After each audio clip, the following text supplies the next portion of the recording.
Redding right there on the dock, our own version on the dock.org. You're sitting right on the dock of the bay here. We're going to talk about all kinds of things in this episode. And as always, go to on the dock.org. The episode will jump right in your lap, and we're going to have a great conversation. We are about conversations that will propel your faith out of the shallows. Get up out of these seats. Not yet, though. Finish the show, then get up out, and you're going to go out of the harbor there. See the pass where the sun is? You're going to sail out there, get into life, and go do some great things for God. So we're going to propel you out of here. You're going to be encouraged today. You might even want to be a foster parent when this is done. You never know, or a helper or something like that. We hope we inspire you to do something great with your life. Don't just sit around. We're tired of everybody just sitting around. Go do something. Sit on the dock of the bay, though, for just like 40 more minutes. Okay. Mr. Otis Redding. Don't you like that, Otis Redding? On the dock of the bay. Do you know about that song, Zach? Oh, I love Otis Redding. Oh, man. 2 minutes. That's my favorite song. You see, I got it, baby. Absolutely. I got 2 minutes, 36 seconds. One of the quickest songs. Otis was recording the song, and he got to the second verse, and he began to whistle. The famous whistle verse. Mm-hmm. And he got done and they finished up, and the producer said, where's the second verse? He said, well, I haven't written it yet. He said, I just whistled because it wasn't ready. And they went on a gig. They went out and played up north in Michigan, someplace up there in Minnesota. And on the way back, they died in an airplane crash. Whole band. And they never finished the song. So the song was unfinished, and the whistle verse was where second verse would go. Oh, wow. And then they produced the song. Of course, it went to number one immediately for a long time. Wow. And so one of my favorite songs, I grew up in Memphis, Tennessee on the river. This is the Cottonwood Table. So this kind of gives me a little bit of the river. And I know the dock here could be Georgia or wherever, but for me, it's just like a Mississippi River dock. You know, the old big old Mississippi River just keeps rolling along. Old Man River. I grew up listening to Old Man River sung by an old man every year at the Sunset Symphony. He had a real deep voice, you know. And it was so good. Someday I'll play. Someday I need to play that. Yeah. You know the song? Old man. My high school teacher used to sing it all the time. Well, we had a guy that sang that every year. Yeah, you got it. And he could drop that thing down there. I got to play that sometime on the dock because I have the recording of it. We'd go every year to the Sunset Symphony and hear that. And when I get there, I just get the vibe of home. But you can't stay on the river. You got to get up and go do something. So that's what we want to inspire you today. We've got a great show coming to you. YouTube, Spotify, and iTunes. Go check us out on Facebook, Roku, Rumble, Sermonet, and Google Play is now YouTube Music. And also, we'd love to hear from you on Facebook, Instagram, Twitter, which is X. You can't keep up with anybody anymore. Getter and Instagram. Just try to find us. If you can't find us, we'll tell you how in a minute. Subscribe, hit like, notify, tell others about us. Be a harasser in a good way. Tell people that they must watch this show or they're just not the cool kid. All right, hit subscribe, like, notify, tell others about it, and get them involved. We'd love to have you as a Patreon sponsor. 3 ways to sponsor, 4 ways to partner. Go find this page on Patreon, look us up, and you'll see the details. And there are coffee mugs involved. Even potential show appearances. Go check it out. Find out how you can be a part, whether a sponsor or a partner. If you're a business organization, you're a ministry, you have something you want to talk about, we'll work with you to put that together in a show. Also, go to SLNT. We partner with them. You got to see my Faraday bag here. Got the phone in it. They cannot listen to me unless they download me. And on the doc.org. Go to slnt.com, silent.com. Promo code OTD. Reclaim your right to privacy. We'll have a nice commercial at the end of this to explain why you need these products. And they've got everything from backpacks to laptop sleeves, key fob guards, big time, credit card cards. They got purses with special slots and things like that to protect your privacy. Check that out. You can go to slnt.com. Promo code OTD, or go to our landing page for those great discounts and help us out and protect your right to privacy at the same time. If you're totally confused, go to onthedoc.org. Links to everything here. Everything. Patreon, SLNT, all of our platforms, you can go there. Email at onthedoc. info@onthedoc.org for questions and more. I'm Pastor Troy, your host today. I got Mother Beth in studio. Mother, you doing okay? I'm doing great, honey. This is good stuff. We haven't done an evening show in a while. This is an evening show for us. We used to do a lot of these. Donna, remember we used to do quite a few of these. We haven't done one. Y'all brought us out late. This bunch of this, and this bunch is a party. We are going to be up all day. We've all been drinking coffee and hot teas, and we'll have to go to IHOP or something down there. Yeah, we're going to go out. So got Mother Beth in studio here. Got Donna Kradowski. Donna is not on camera. We had to use the camera for one of our guests today. So she is on one of our 6 new mics. Thank you to our sponsors that helped us with that. Buy stuff at SLNT, and we'll get 2 more cameras for season 4, and you will always see Donna. Hashtag. Even when you don't want to. Even when you don't want to. We always want to see you, Donna. We always want to see you. So we're working on that, and we've got in studio here. We're talking about taking it to the street spotlight, our super series through this whole season. We've had about 10 different ministry spotlights. Today we're with Lutheran Social Services of Illinois doing a look at their Foster a Child program, and we are in part 2. Go back and watch part 1. You don't want to miss it. There were some incredible stunts done there in that show. You don't want to go miss it. Go see it. But in this story, we're going to find out how they got their superpowers, the backstory of how Lutheran did this, how these guys got involved, and what are some of the challenges and next moves. And gosh, we got other special questions over here. They're coming out of the notebook. And we got in studio again with us Hannah Nelson. She is with Lutheran Social Services of Illinois. You gave a different title last time, Child Welfare Resources Supervisor. What was that again? Licensing supervisor. Licensing supervisor. It's Okay. a lot easier. A lot easier. Okay, we got you here. We got Zach over on Studio B. Zach's agent demanded that he have a couch picture, and we put the same offer out. If you know where that picture is taken, his picture there. K-State manager, great picture. It's on a couch. They said he likes couches, so we brought a couch in for him. If you can tell us where that couch is, and you're not in my family, if you're not in my family, you might get a cup. You might get a cup, but you got to let Donna know. If you find me on the couch, you get 2 cups. Yes, we'll give him parent cups. Yes, yes. I need a list now of all the promises. Just that have for been the made. record, I consider that couch my office. Okay. So we haven't clashed yet, but the good thing is there's a similar seat right to the, well, Yeah, to the right of it. Well, don't give it all away, Charles. Yeah, don't. I'm dyslexic, so I'm struggling with this right now. Is it my right left of or it. your left, or am I right or you're right? All right. At the other end of the table, Rosemary Nelson. God, incredible. You got, I mean, we got the best voices we've ever had in the studio. We got I know. her voice and we've got Zach's voice. Zach could be like, so Rosemary, tell us, your clinical screener, Northern Illinois University Psychology Department, DCFS. Sure. A lot of alphabet letters there. Yes, yes. You were great. We can't wait. We're going to dig into you this time. I've got stuff for you. I got tore up by her in the first episode. Go watch. She schooled us. Yeah, she's sharp. Pre-game, she schooled us. But I'm going to unwind her clock in a minute. I'm going to ask her some tough questions. So be paying attention. We've had a great show for you. Again, go watch that. Well, let me just say this up front. lsi.org/foster care. Go check that out.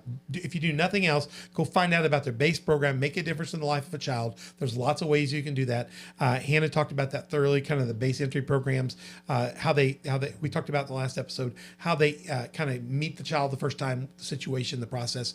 And we're going to get a little bit more into the things they offer to prepare foster parents this time.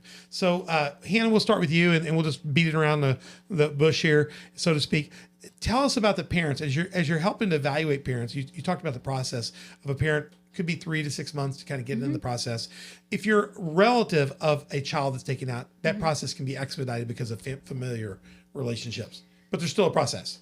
So if you are the relative of a child that comes into care, you can have that child in your home without becoming licensed. Without becoming licensed. Yes. But there's still some process, and you give some support to those families. And We do give support to those families, though a lot of what we do is try to retain them as foster parents as well. So sometimes we'll have foster parent appreciation events for Oh, the wow. relatives as well.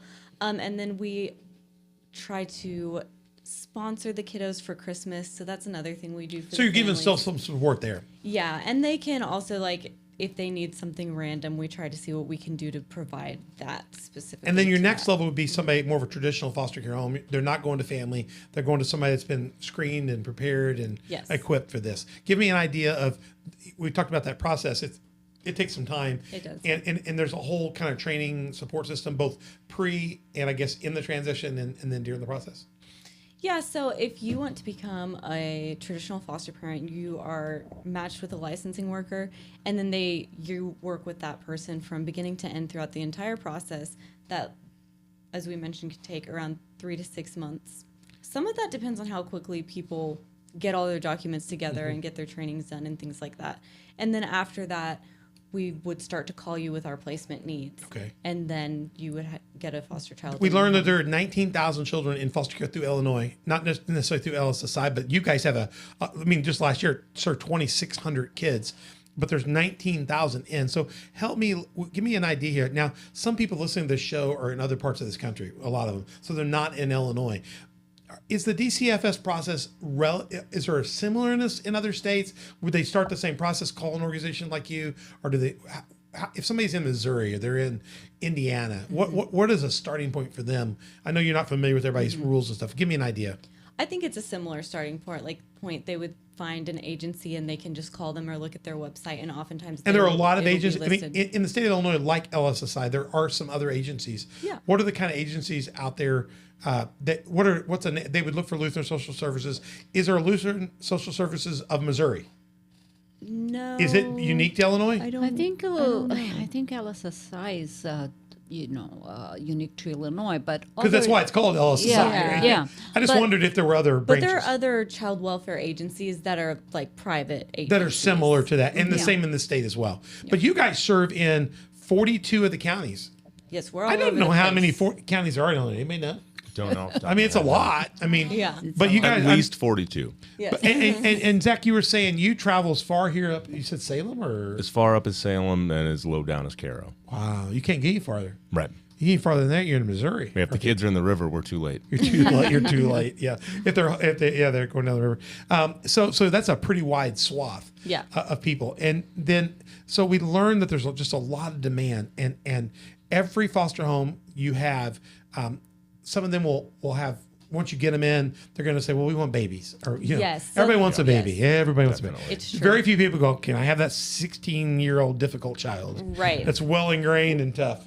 But maybe you get a few that do that because their kids are that age. There are a few foster homes that they only want to foster teenagers and only for like a couple of nights. So they'll just have a teenager while we're looking for other placement, and they'll just take them in for a night. I have a family that was connected to our church here that does foster care, and they want children within 2 years of their youngest kid, Yeah. so that they fit into their family tree. So yeah. their oldest is 10. They'll take somebody kind of under their 4 or 5 years, but they don't. They said they don't want somebody older than their oldest. They want to keep that structure. I hear that a lot, actually. I They know. want So to keep every a house certain, like, you run into a hierarchy. lot of that where People are very they specific. need like I don't know the word prenuptial. What was the word you called parentified? But no, we need a word for like foster nupple.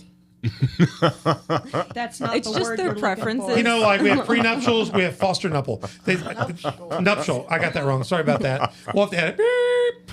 It was the Russians. I need a bleeper for you. Yeah, we need a beeper. You got music, but you don't have a beeper. Yeah, like a foster nuptial. Like so, you have an those. agreement, right? Yeah, so Do you have to go look through those, like their contracts, and see?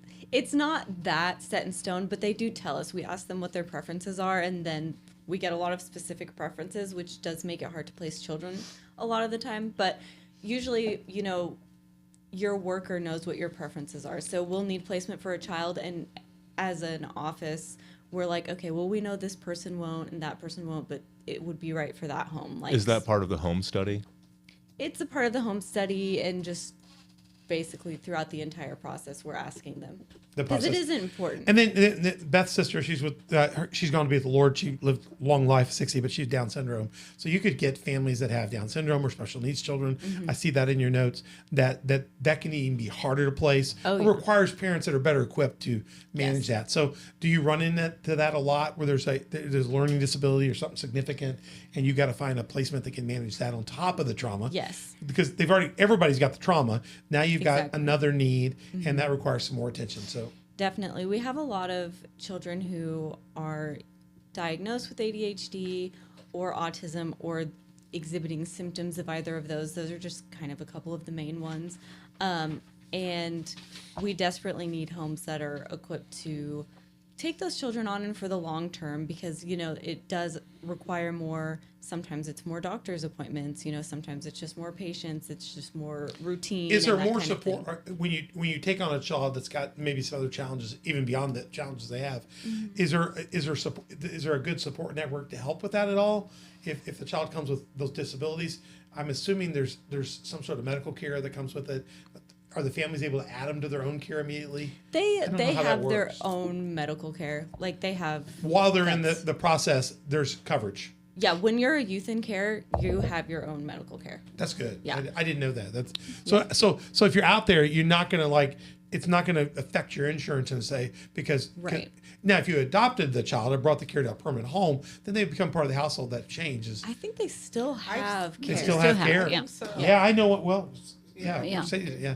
So for a long time. If a child has very specialized medical care or emotional care, there's a process that goes through DCFS, and the children are in a category of being, specialized. So their stipend, which the state will pay a certain amount of money for each foster child. But when there are special needs, and like, let's say the child needs to be in specialized appointments, going to doctors, let's say in St. Louis, or Rehab or treatment or. So that is a process that some houses are specialized to deal with certain cases, and that's where the kids would go. But they have been trained for that. They would be receiving more support in that way. That's good. Yeah. I'm really glad to hear that. I didn't. Those are things I didn't. Even my learn. sister was on her own. Yeah, that's right. She was on medical SSI, Yeah. wasn't Yeah, she? she Yeah. was on SSI. Even and even a 60-year-old with Down syndrome with a 7-year-old heart. She was so Yeah. sweet. Yeah. She was my favorite person. So, gosh, I miss her a lot. So you never know. A special needs child out there can sometimes Yeah. they give special gifts back too. So Yeah. there are challenges like that. So. But there's a need for that. I also see in your notes that you do a thing called a mentorship program. We're trying to get a mentorship program off the ground. What does that look like? What are you doing with mentors? So we're trying to get this mentorship program rolling, and what we would like is to have individuals that just want to mentor, obviously, and they are matched with an at-risk youth. So someone who has maybe had some difficulty keeping placements, or if they're just having a rough go of keeping interactions smooth in the household. And the mentor is just a person to have positive interaction with. Like, it's someone that they don't have to talk to about the case unless they wanted to. And the idea is to just have contact with them throughout the month and to at least see them person to person once a month. And that could be for something as simple as going to the park, taking a walk, anything like that. So it's just really to Just some give them time another to be, support. to be, Yeah. to be. Somebody that's kind of just it's a little bit Someone more of a more big brother, big neutral. sister program, Yeah, that's what I was mentor gonna type say, program. kind of a Yeah, big yeah. brother, big I love sister. that. And then you've got a couple other levels too. Yeah, I noticed in your notes you talk about respite and also short-term placements and also emergency foster homes. Now, you Yes. told me there on the spectrum there's still the same qualifications. You got to check things out. Yes. But these are different levels of care or shorter terms. Tell me about the foster care emergency program and the respite and the short-term programs. Okay, so if you become licensed to be a traditional foster home, you can do respite, which means if there's some kind of emergency, like if someone is going into the hospital or something like that, then you can take care of the youth in care for that period of time. Being an emergency foster home, there's like two things that we're calling an emergency foster home right now, but you can be an emergency foster home and only take children if their placement has blown, so to speak. So they're being taken from their home, from their foster home, and we have nowhere to place them yet. Right. So you might be called, in the middle of the night, hey, can you keep this kid just while we're looking for a placement? And you would only do it. Yes. Family. You would only do it while we're looking for other placement. It's not long term. Right. And that would keep the child out of the office, which we had mentioned before. Yeah, we got to getting in the book here. Yeah. Okay, in the office, I want to know, I've got this note, I'm reading this stuff, I'm being prepped for the show, and it says here that if they don't have the families that you need to place, you can't find a relative family to you might have to keep them at the office, or they have to go with Zach all the time. Exactly. Well, we can't tell them, hey, hold on a minute. Just wait. You need to go back to that situation and just be Can't do abused that. and be hurt. So we've got to get the child out, right? So now they're in like limbo. Yes. Yes. Limbo. Wow. So do you have like barracks at your office? So that's the thing, is that we don't have barracks at the office. We have a visitation room. There's a couch. We don't have showers. We don't have a real kitchen. So the child is basically stuck in a room around the clock, while staff also has to be there around the clock. And they're exposed to what all else is going on too. So we have two people that need to Yeah. be there at all times to make sure that, Right. they're safe Protect, and being protect. treated Yeah. well. And two adults. Protect I the understand. adults and the children. We don't send youth anywhere in this church without two adults with them. And So, then you know what I they mean? end up showering over at the hub. Yeah. You know, and we have to accommodate meals. Which that and whole bringing food in and process is taking just them out. enhancing and lengthening the trauma It's experience. so sad. Some kids are going like, well, it sounds like a fun experience to hang out with Zach. Well, Zach the and- last time we were there, they were telling us, you know, I wish I had a family like you guys, like to the Right. workers. Like they were telling Yeah. us that while we were No, there. I could we see were that. in a case I could see together, that. and I can so- see that. too. Yeah. It could be a relief, and it's a good thing that you're doing that. You're not just, but we don't think about the fact that a child's got to be out, and there's no place for them to go. Literally nowhere. So And they're in an office building. and they're in an office building. Yeah. And is that something that happens once a decade, or is No, that it is Huh. not Yeah. infrequent. It's not infrequent. About every 6 weeks. I mean, about once a month or sometimes more. You're going to get somebody on that. And class. that's just in our office. That's And that yeah. means you don't have an emergency home available. You don't have this available. You really, and if you look at the numbers, the numbers are huge in our state. Is our state worse? I'm gonna get to you. Is our state worse than the other 49? Or we lose as Illinois? We lose in almost every category. Us in New York and California, we got highest taxes. You know, we got all kinds of issues. But do we win in this? Or we maybe do we do better per capita? Or are we horrible? I don't know. Mom. Yeah, I don't you know? have the numbers for that, but I think, child welfare is very complex. And if you go to states that are more, there are more people, there are more things that are going to happen, and the need for. There are other places that are also, if you are living farther from each other, you are not going to be known. So you just want to know about it. you Well, will exactly. know. A lot of missed children and a lot of Yeah. There's the unknowns. statistics and then there's the reality. Yeah. So Right. where you Yeah. might have a certain number of reported cases, you have a lot of kids that aren't coming into care. Yeah, that you're a might kid in the need to. backside of Montana, and nobody will even know you're screaming in the night. Exactly. Right, exactly. So, Zach? Do you think this is just you could find this problem going across America anywhere? I think you can find this problem going across the world. I The think world. it's very recently that we've begun to realize that children have inherent rights. Oh, I wow. mean, I think that's Now, relatively new. you used a term, a very big. My wife. Wait a minute, I have a Go ahead. question first before this is kind of off, but we found a baby once that somebody left at our church. Left the doorstep. baby for me, newborn. Cord still on the baby. So do you get that very often? Do you get abandoned newborns very often? Left on the doorstep. Said, "Pastor, would you take care of this baby?" I have no idea who it was. Not mostly. We get newborns taken from their mothers at the hospital, but not so much just Not babies abandoned. found. The mother had the baby, brought the baby, wrapped him up, put a can of formula there. Cord was still on. Baby's still bloody. Left him on my doorstep Left on the church doorstep and took off. And I had and left a note. That's intense. left a note, said, "Pastor, I can't trust, take care of my I trust baby, you would to you?" come up with a decision." Wow. And so we That's took more her than a over to the personal hospital. problem. That's a community that's problem. a community problem. Yeah. We scooped the baby up.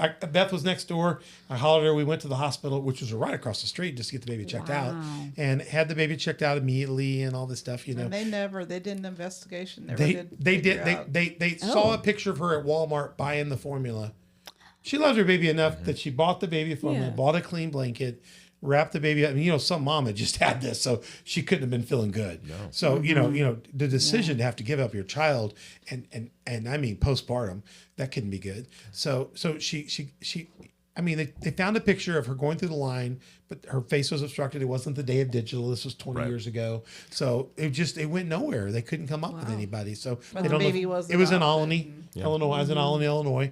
And I was, so I got the baby over there. So we get over there. We're taking care of the baby. There's this long note about, trusting me to take care of the child. And I'm like, great. How many kids do we have at the time? 2, 3, 3? 3. I'm like, oh man, we'll just fit them right in. So we were already planning maybe to have another child, and so we just started calling her Megan, and my youngest daughter's Megan. So that was going to be our next child's name. So we just yeah, we're not. I get to the hospital, it's like Jane Doe number 12. And I was, no, guys, we're not doing that. We're going to go with Megan. We're going to give her a name. They said they brought her to the church. So I'll tell you this is a good story. But we were in the ER. They're doing all their thing, and they said, well, we got to call DCFS. We need to let them know. I said, that's cool. So the DCF woman was on her way, and she got there and was talking to some people up front, and she said, well, we're going to take the child and we're going to get this going on. And it was kind of like one of your not a bad story, but they said, oh, she's a really tough one, she's gonna be. And I said, no, this child was given to I said, we're gonna we're going to dedicate this child to the Lord because the mom left her with us. And I heard the DCS was, no, they're not. She didn't know Alani and my nurses there. So the nurses said, come on around here. We're going to take you around. And in the meantime, I walk back around and one of the nurses hands me a pan of water and says, Pastor, get your business done. So we had a little dedication service for the child, and I thought, well, the parent had left her with us for a reason, so we had a little just a service for her there, and that's where we dedicated the Lord. I couldn't dedicate Jane Doe number 12, so we decided to be Megan. We do know she was adopted finally by a family that would be in the next community we go to 30 miles away. They kept her name Megan, and she's grown and got a great family and had a that's great great. life. So Awesome. Good story. But I just wondered how many of those, if you guys see Right. that very often. Or, do you see that? Babies, they have places now where they have the baby boxes. Right. I know that's right, popular now where you can right. come to a fire station or a police station. So do you ever get that in Southern Illinois? I've never personally, I haven't either. but Yeah. I haven't. I seen got or it, heard of but Right, but now, right. but I know in the cities now they'll have those at fire stations and Yes. they have the boxes where you can put them in and that. So we don't see a lot of that. What's a typical reason? Give us your 3 or 4 top reasons of For children coming yeah, into care? how you're going to get how's that day going to occur in a lot of. I mean, we're not trying to make this generic because every child is different and every case is different. Thank you. But what are the trigger points though that would trigger that call? What's normal for you to hear? And then give us a couple things maybe that are extraordinary too. Well, my experience through the years, it has. So if it is a newborn, most of the times it's going to happen because of substance abuse, and the child is born substance exposed. That's what the term is used. The child is born with some, exposed to drugs. They test positive at birth. So that's going to the hospital call the hotline. The other thing that happens sometimes if the parent is already involved with DCFS and that the child's birth, a call is made depending on how the parent has progressed towards. I feel like in the, the past really 10 years, there are a lot of cases that are related to substance abuse, addiction, Particularly meth. meth. Yes, that's the main. Is that the worst or is it just the most available in this region? Is it Unfortunately, both. or most devastating?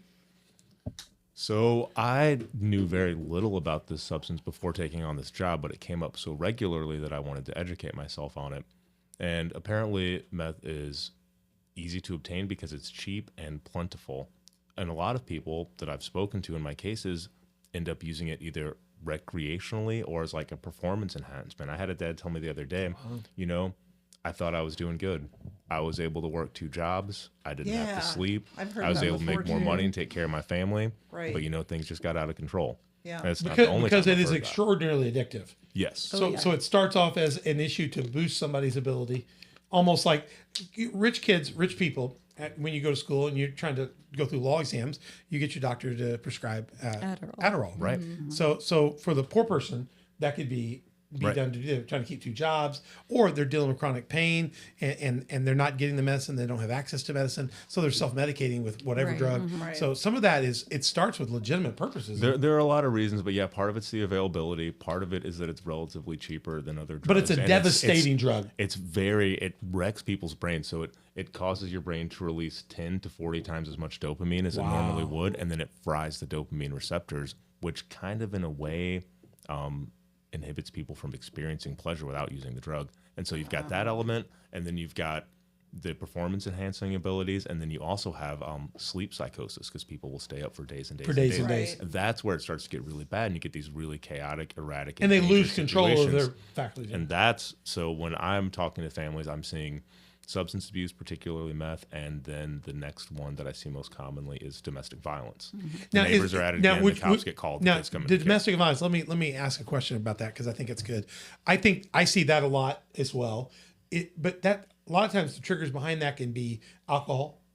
It seems to me like we watch a couple shows where they just follow the police around, and it seems like 80% of the cases involves alcohol. A lot. I mean, it just changes the mindset. And then if you put meth on top of that, I mean, but I'm talking about alcohol seems to affect a lot of the anger, a lot of the fights, a lot of the things that happen. It seems to be a gateway thing. It's one thing to have a recreational drink. It's another thing to become a functional, and then somewhere in that process there's a schism where you become unfunctional. So you're saying on the spectrum for meth, the line between functional and functionality gets clear. The drug itself will fog that line. So what you thought was you're in control of, you soon don't have control of. That's what I'm hearing reported from the clients. Yeah. At first it's helping a lot, and then it ruins your life. Rosemary, you're a young lady here. You're a mom at this table. Have you seen the scene of drugs and what's going on? Because they had cocaine going on in the 70s, and people have been doing drugs and heroin's even coming back. Now, and now heroin laced with other stuff. Do you see a big change in that now? Is that increased? Is that one of your concerns too? It's very interesting. When I started in the field, one of the first things that I started noticing was the amount of medication people were taking. Prescribed. It can even be prescribed. Right. Yes. Yeah. And that when the whole opioid abuse was starting, but it had not been yet, in the news or anything like that. But I had clients prescribed a slew of medications. They would come to meetings sometimes and they were drooling. I had at least 2 moms die of overdoses during that period. And it for me was like, what is going on here? So that moved to the meth abuse. Alternative substances, as they begin to quash a lot of opiates and back off that doesn't change the fact that people are either in pain, chronic pain, or their pain receptors have been damaged so much by the abuse that you don't know whether you're in pain or not in pain. So now you've got people looking to self-medicate legally or illegally, and so that's very interesting. So you've seen that there's a lot of people in medicine. Yes, but again, we go back to the. What has kind of, if you can find an origin for that cycle, it is again most of the history. When you are listening to people's history, there is a lot of trauma exposure.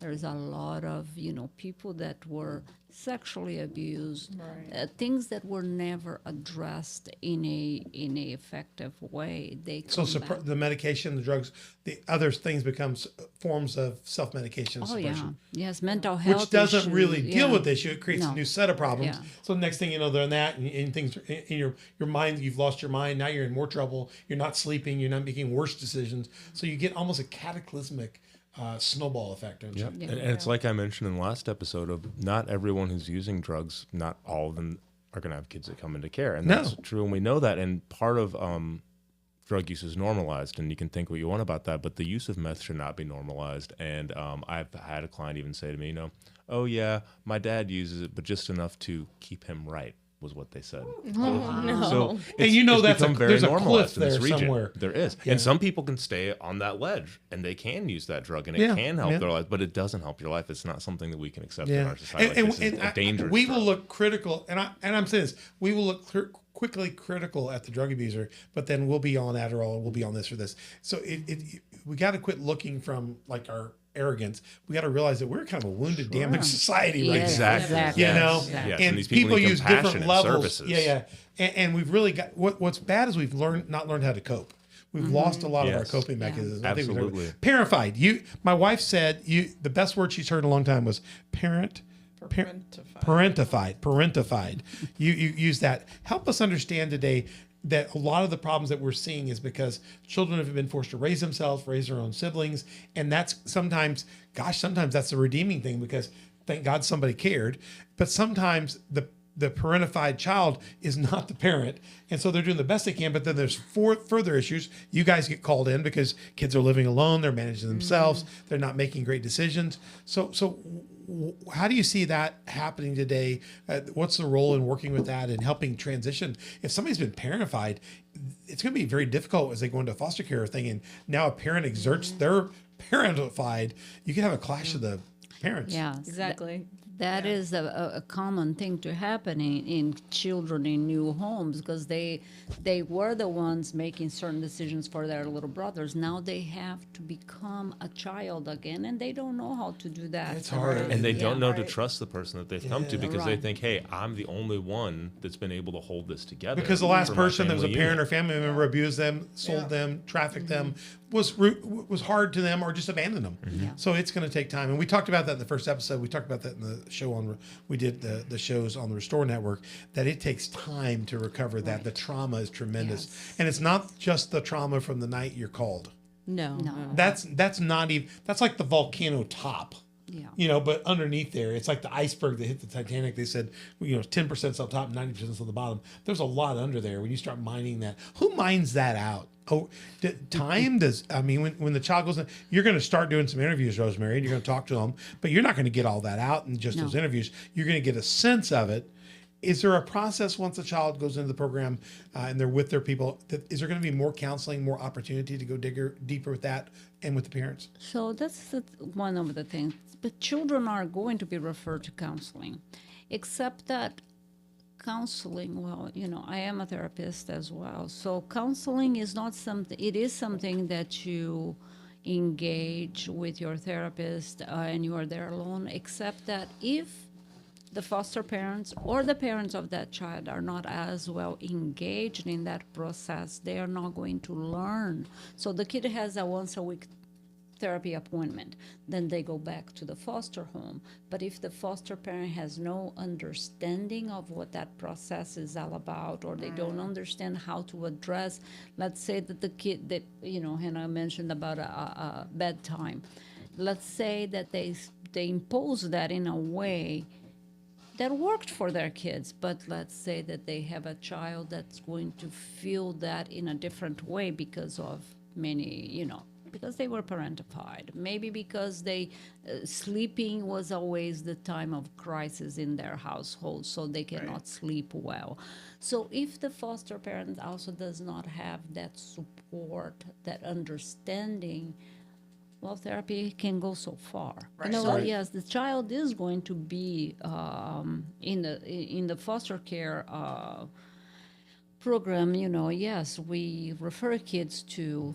But they're not all necessarily in therapy, even if, it really would benefit them. So sometimes they're just not in Do services. the parents feel like the foster parents feel like they need that? Do they have access to the resources to do that? Yeah, If they start- should be able They to. should be able to. And also, they should be in a perfect world. And I have a case right now that there's 8, 9 kids. So try to get 8, 9 kids to school, to their doctor's appointments, to their therapy appointments, to bus. the visits with their parents, and have your own life and work.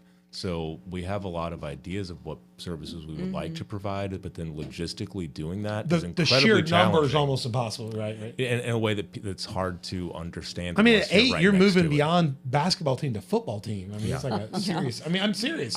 yeah. And now you're having to platoon things. And it happens. It does. In this field, it happens. On a sort of practical note about just the boundaries that, and the conflicts I hear about it in foster homes, a child will be placed in a home and they're immediately told, this is bedtime, this is, wake time, you can't do Here are this, the you house can't rules. do this, da-da-da-da-da.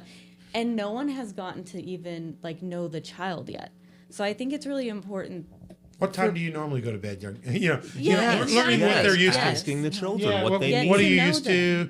We go to bed at this time. You go to bed at this time. Well, let's work together and kind of Become friends first Yeah, before right, you're yeah. completely, laying down the law. Right. Do they come out? Do you have a lot of families when you bring them in? They say, "Here are the 10 commandments It feels like of the that. household." Well, I think that there is a disconnect because obviously, parents are taught how important it is to set boundaries, Yes. to Yes. raise good. But a lot of people think the problem of these kids is that they've never had a good parent and tell them what Yeah. to do. But the problem is they didn't get there that way. They're the victim of a bad situation. So to even recognize you're trying to help them, it's going to take some time.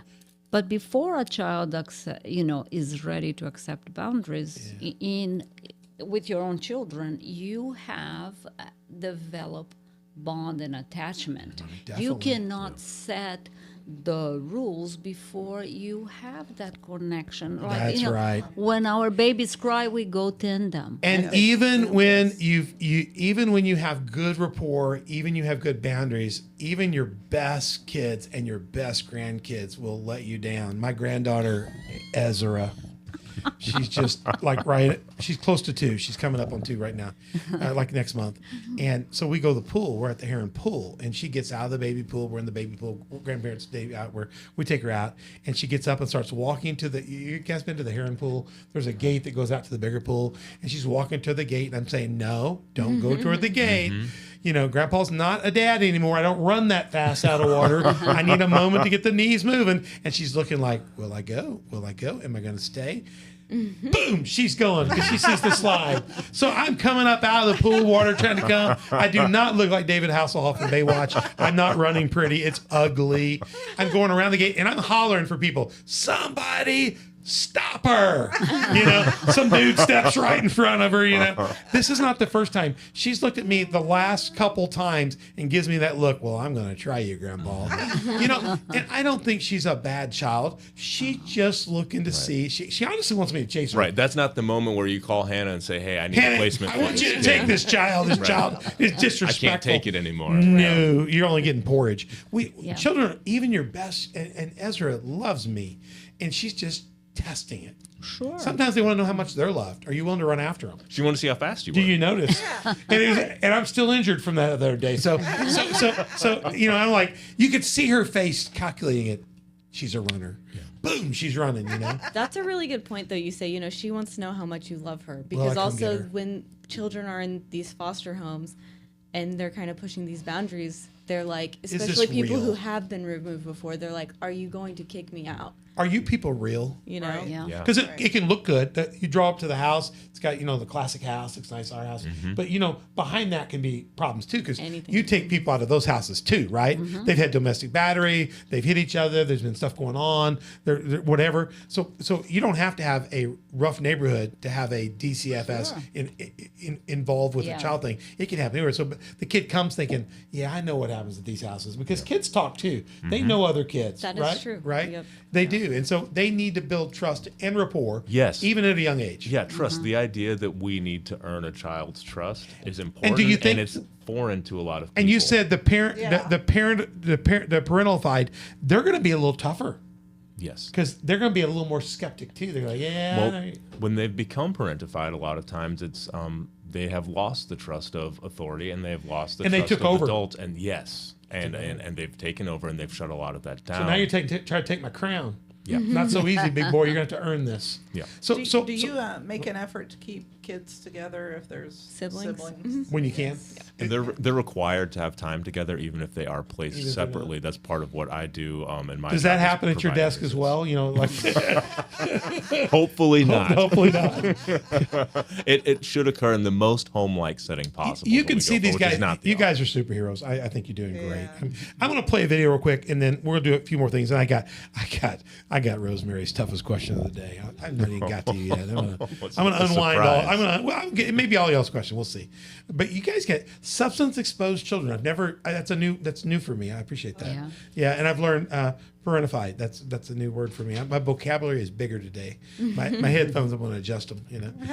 But let me play this video. This is on traditional. This is from your website.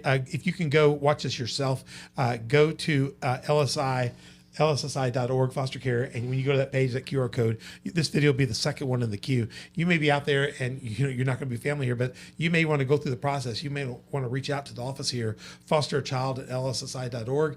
Email them and tell them you want to talk to Hannah. Just tell them you want to talk to Do Hannah. it. Or her friend. Yeah, hey, listen, if somebody in the next, when their show broadcasts, somebody reaches out to Hannah and they say, Pastor Troy said, call her.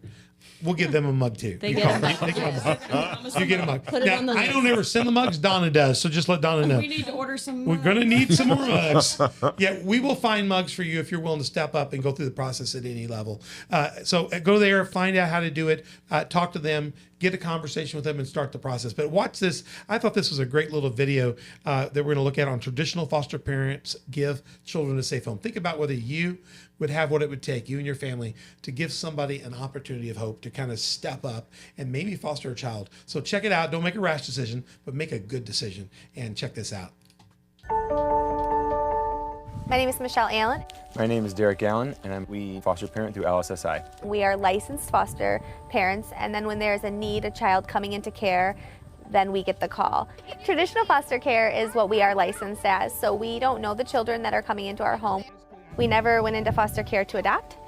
We went in just because we saw the need. We had 2 biological children. We never said we wouldn't adopt it, but that wasn't our goal. But here we are. Now we're going to have 6 children.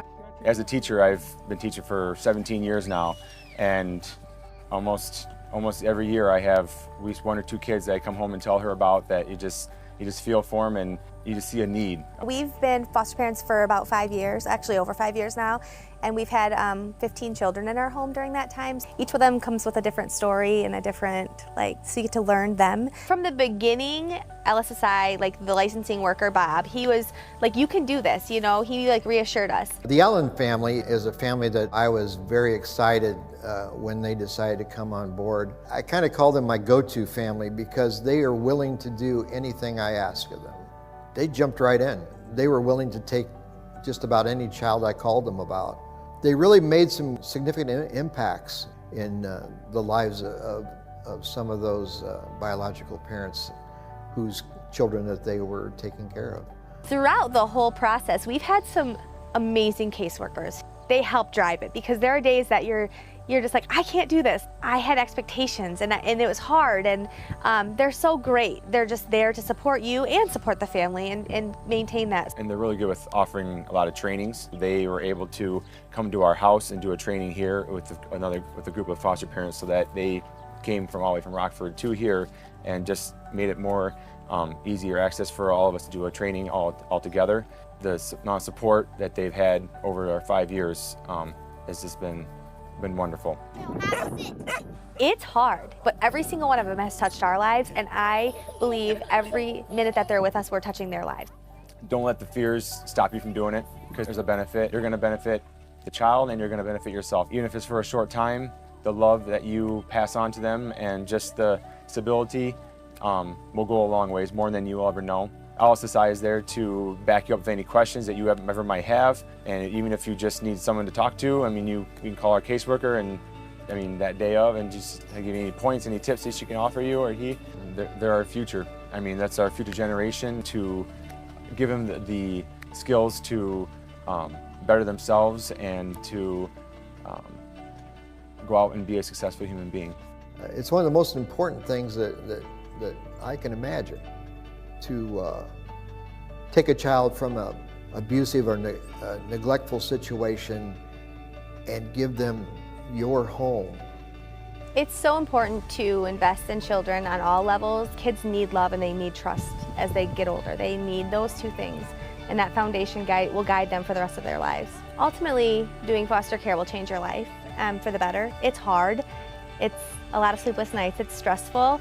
I can't say that we don't ever yell or, we're perfect, because we're not. But ultimately, it has been the best thing that we've ever decided to do. And we have great people, and LSSI has made it so much easier to do that. Best thing they've ever done, but one of the hardest things they've ever done. Isn't that true, though? Usually goes together. That goes together. Just great story there. Really think about that. Okay, you ready for your hard question? The one thing I've learned, you get to learn them. I thought that was a great story. Yeah, that was really a great nice. statement. That's kind of what we're talking about. Get to know the kid, get to learn them, and then maybe when you meet with them, Rosemary, and you meet with the family, you kind of look at the situation, you kind of chart a plan. Maybe you get to know them and then chart a plan. Right. And don't just kind of work it together. Families are kind of built day by day, not Jiffy Pop popcorn. They don't just get popped quick. No JG Wentworth.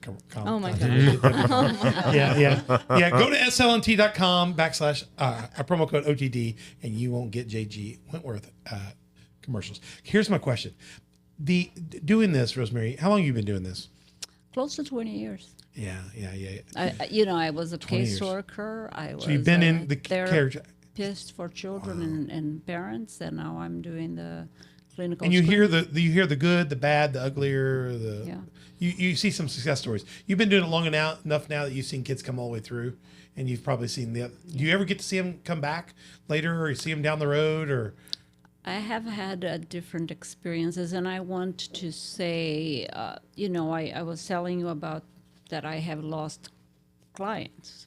One of the biological mothers that died in my caseload, she had 3 little girls, and these girls were, were adopted. So about maybe 2 weeks ago, I went to meet one of one of the daughters. I got in touch with her. She has a little son now. She is one of the best moms. I just wanted to meet with her because she did not have any memories of her biological mom. Her mother died of one overdose when she was not even 3 years old. And I sat with her and I said, I want to tell you some of the memories that I have with your mom and the love that she had for you. That's great. She had a disease, but I also witnessed her love for you. So that for me was a pivotal moment because, she said, I often wondered why my mom, because now she has a baby, and she says, I don't know why she chose, to use drugs. And I said that at that point was no longer a choice for her. It was something very difficult because of her. So we had a wonderful conversation. And so, it's kind of, you see that cycle. I have seen foster parents, and I want to talk more about that part because foster parents, I feel, can be a play a crucial, vital role in the lives of these children at this moment of need. I had a foster parent that was way in the boonies, and she had this little baby placed with her. The baby was African American. She was like the whitest lady that you could ever imagine. Blue eyes. She taught me a lot. She would take pictures of the baby's crib. Mom was at the time, the baby's mom was incarcerated. She would send pictures to the mom and say, do you like this? Do you like this in the crib? What would you like me to place around the baby's crib? The pictures. Oh, that's great. She would take that baby to the African American church. Wow. For him, she said, these are his, it's part of his culture. I want him to grow up knowing his culture. So, I don't know if that baby was ever adopted in that home or not, but what I'm saying is foster care can be hard, it can be difficult, but also it is a very important role, and it is I admire the girls that are training our foster parents because they are trying to get them to understand this big role that they will play in the life of a child. Sometimes one of the things that the lady said in that tape, that she had expectations, and those expectations have to become, look at the reality and see what the reality is, and then go one day at a time. Not all foster homes need to look like that. No, that's a really nice foster home. I want to move there. Right. Hannah, can you place me there? No. I want the boat. I want to mention, just before we get too far away from topic, another option for fostering is we are doing a pilot program for emergency foster homes. And so what that program is that the foster parent gets paid like a flat monthly rate. They also get the stipend, but it's like a different rate for doing this program. And it's basically committing to keeping a child in your home for 30 days while that child gains stability and services. So like if we have a youth in care that has been bouncing around, part of the issue is they can't get any services in place because they're not in a stable home. So if you became licensed as an emergency foster home, then you would just be committing to having a child in your home for that 30 days while they get set up. Yeah, I like that. So it's an option that's can be super impactful and helpful. And gives you time to really work through a situation and make a better solution. Yep. So before anybody can say, you know, I can't take it, they got to get out. It's like, nope, we have this 30 days to get you stable. So I think it's a really and it lets awesome the services program. catch up because Exactly. some of the stuff moves a little slow. I mean, it just does. It does. Legal system, medical system. We all know It's all stretched. The doctor says, Everybody's "I'll see you. overworked. You're dying." Doctor says, "I'll see you in 3 weeks." I got my schedule. Dentist, you got a root canal. I'll see you in a month. Right. You know, that's society. At the same time, the child's still in crisis. Right. So Exactly. you got a special kind of foster program for that. Still got to be cleared. Still got to be trained, but it's a different type of role. Right. There are people that are a little more. Let me say this I don't know how to say this in a way. There's some people that are task oriented and people oriented. You know, there's two spectrums. So if somebody's a little more project oriented, being that 30-day respite is a different role because you got a task to do. Yeah. The task is a person, so you got to see the person in it, but it gives them. They can wrap that up and then move to the next task. Sometimes that better engages some people that are that. So people Right. be tasker people, they're structured or unstructured. If you're on that spectrum of being task orientated and a little more structured, maybe you could be that place. And there is a lot more structure. It's to more like that an program. ER. It would be like an ER or Exactly. trauma stabilization specialist. Exactly. And you're, so that more, because the system itself could put more damage on. Well, and it changes the expectation as well. does. Like that lady said about her expectations. If you know that you are kind of like the front line of this is a crisis and we need you to be committed and strong for this for 30 days, then you're going into it thinking, okay, this might be rough, but we're going to get through it together instead of, oh my goodness, it's too tough. Get me out of this. Right. They Right. know it's not Right. forever. Yeah. Right. So I let me get back to my question on Rosemary. You guys have been in this a while. Hannah, how long you been doing this now? Are you new in this? Been doing this for a while now? I think I've only been in child welfare for what, like 3 years? 3 years. So you guys are seeing stuff. You're seeing.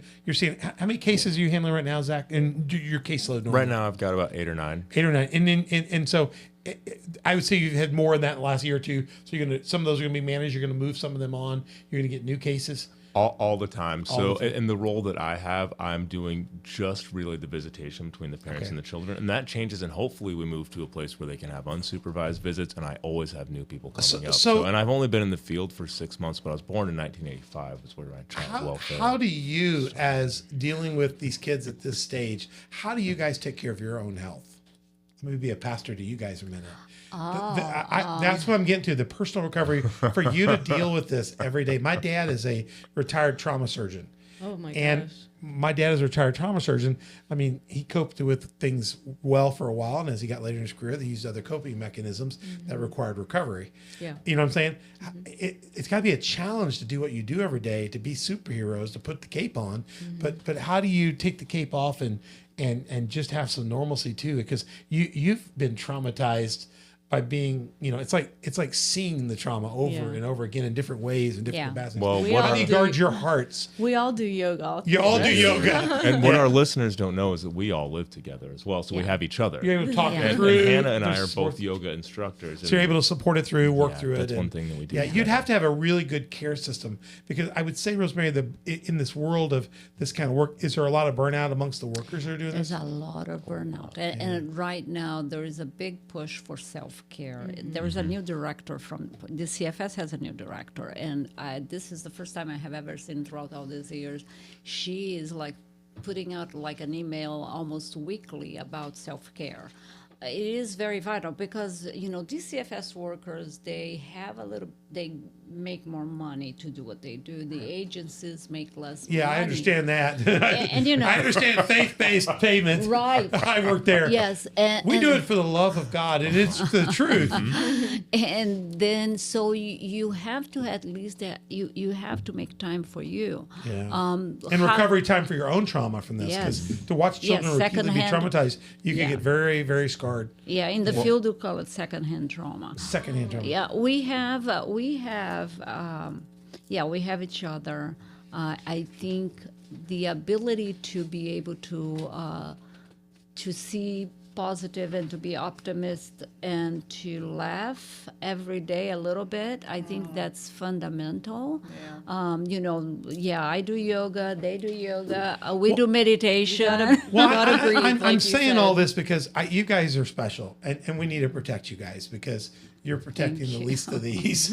And you're seeing a lot. And while the kids are there, with 19,000 in the system currently and 2,600 coming in this year and only 465 going out in your system, the water's going to continue to flow.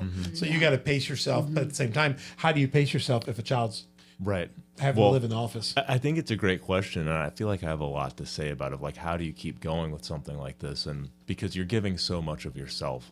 Yeah. And it's important to be able to see the value in what you're doing and be able to get something back and know that you're helping people and to connect with the people you're helping, to treat them with patience and kindness and understanding. Like, I try to connect with my clients as much as I can to see them as people, while still having that professional boundary. So that way there's a sense of warmth and a sense of we're working together as a team, not I'm trying to force you to complete these services. Right. And then there's also the professional aspect of every day I walk down the hallway where all the caseworkers are, and I just look in their doors and I say, hey, how are you doing? What's going on here and there? And having that personal connection in that the goes a office, long way. it does. Yeah. And Lutheran Social Services has a really good office culture where people are really nice to each other.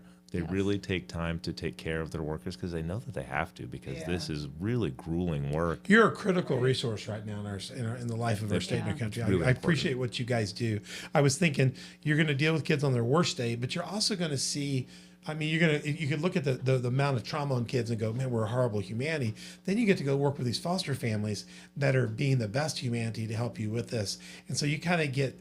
Do you ever feel a bit bipolar? You go from this horrible situation, then you see this great family willing to help you fight the battle, and it's kind of like, maybe that creates some balance. You'd be shocked at how joyful and happy and bright these kids can be, though. Yeah, It's really it will she said blow the you work's away. hard, but the reward is worth it. It is. And great. So I just want to encourage people, go to lssi.org/foster care.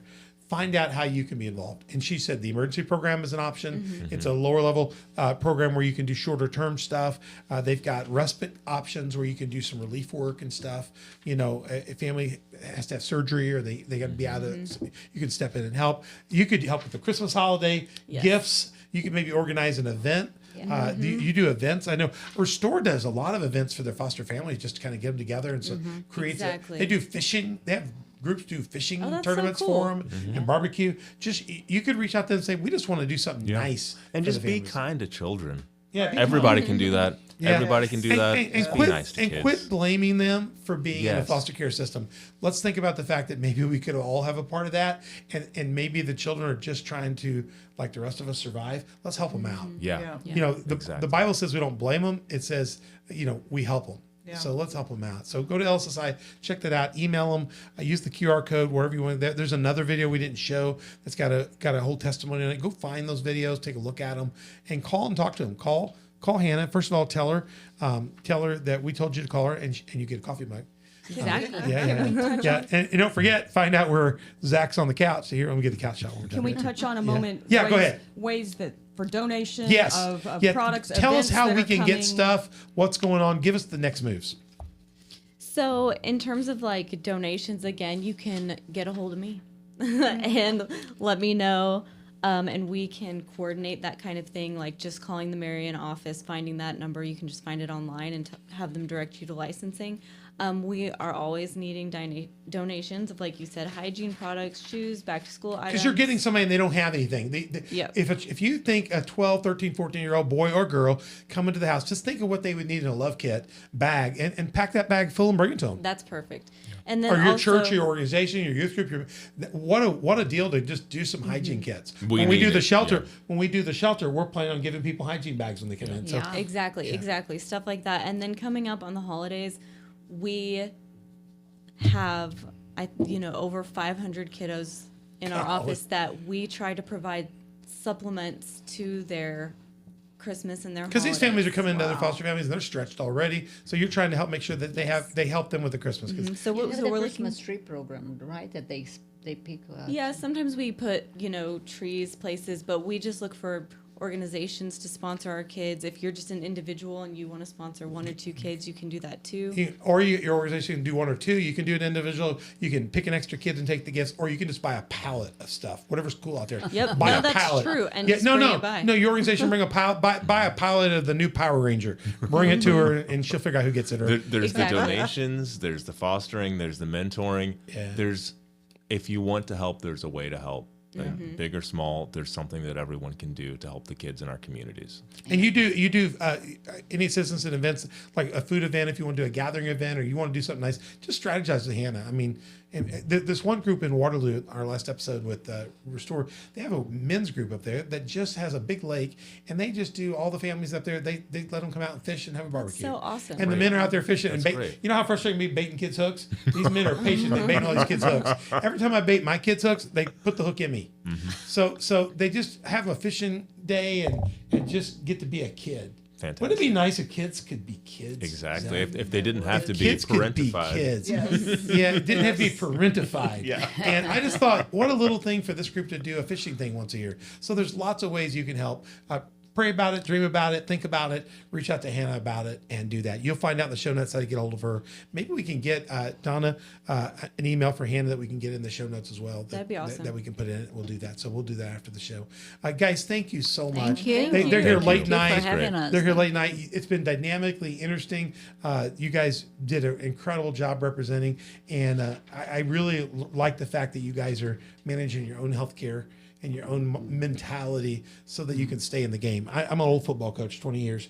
You got to stay in shape, keep that core good, stay in the game, because the next kid's a call away. And the next foster parent that wants to step in is a call away. That's true. And you guys kind of span the gap in between. So you guys are kind of like Elastic Man. That's your superpower. you grab the kid, find a family that'll love them, put them together, and the next thing you know, we have a better humanity, right? Yeah. Right. Yeah. So thank you That's so the much hope. for coming. Mother Beth, thanks for coming for the late night show. My pleasure. Thank you. Yeah, she's gonna be up all night. She's had all this caffeine. Donna, you doing okay? Great show. I'm fine. This Donna, has you been did. fantastic. Yeah, you did a great It's a job lot of producing fun. the show. Good You're job. very welcome. Yeah, Thank she you. named the show. She got my notes for me. Wow, It was thank incredible. you. She does everything. She's magic. She's special.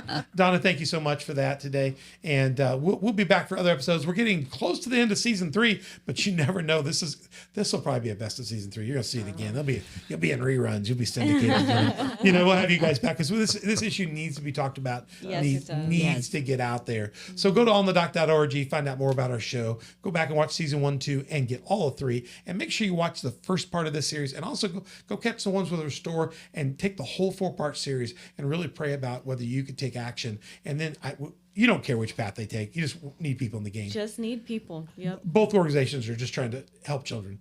I mean, that's very clear. Something we should all be able to agree on. Yeah, we should Yeah. all Help the agree. kids in our communities. And if you can't help them yourself, you could step in and do one of these other methods and Really, do that. yes, And anything. we'll encourage that. So onthedoc.org, email us at info@onthedoc.org. If you've got that location of where that couch is for Zach, email Donna there as well. Go to YouTube, Spotify, and iTunes, watch our show or listen to our show, and check out our other mediums as well. Facebook, Instagram, Twitter, Telegram, and Getter. We'll say X too. Twitter and X.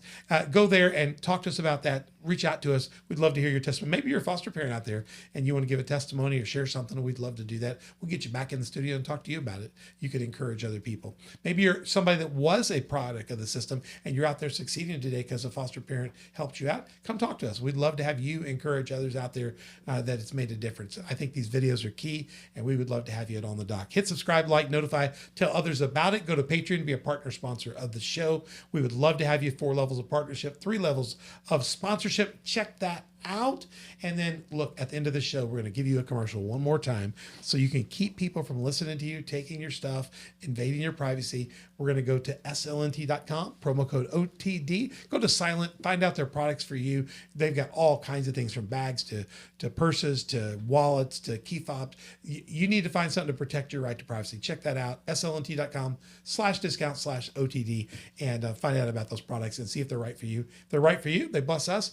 Let's work together and reclaim your right to privacy. I'm Pastor Troy. We're at Community Faith Church at coftv.com. You can find our church, find out details about it. 10 o'clock on Sundays, 6:30 on Wednesdays. If you want to be a foster parent, come tell me on Sunday, and I'll get you directly to Hannah. I promise that. And I'll give you a cup. Community Faith Church is in Marion, Illinois. We'd love to help be a part of the solution and help end this problem. I think foster a child's a good plan. You guys are doing great work. great. Thank you so much for coming through. Donna, again, thank you. Mother Beth, thank you. Zach, Hannah, Thank you. Our Rosemary, pleasure. thank the other workers that weren't able to be here, and say goodnight to any of the kids sleeping in your office tonight for us. Oh my gosh. We pray somebody out there would be the next foster parent up and make sure that it doesn't have to happen. No child should have to do that longer. They should not have to sleep next to Zach at his desk. No. They just should not have to do that. But, in the meantime, thank God for your willingness and your team's willingness to stand in the gap anyway. You guys are superheroes. I'm Pastor Troy. We'll be back in more episodes, wrapping up season 3, and watch out for the best of season 3. And you never know, there could be a season 4. We'll see you soon. I'm Pastor Troy. Go check out On the Dock and watch as we go out with this commercial from SLNT. We'll see you soon. There are more than 8 billion phones in the world, a fact that threatens your privacy, security, and health.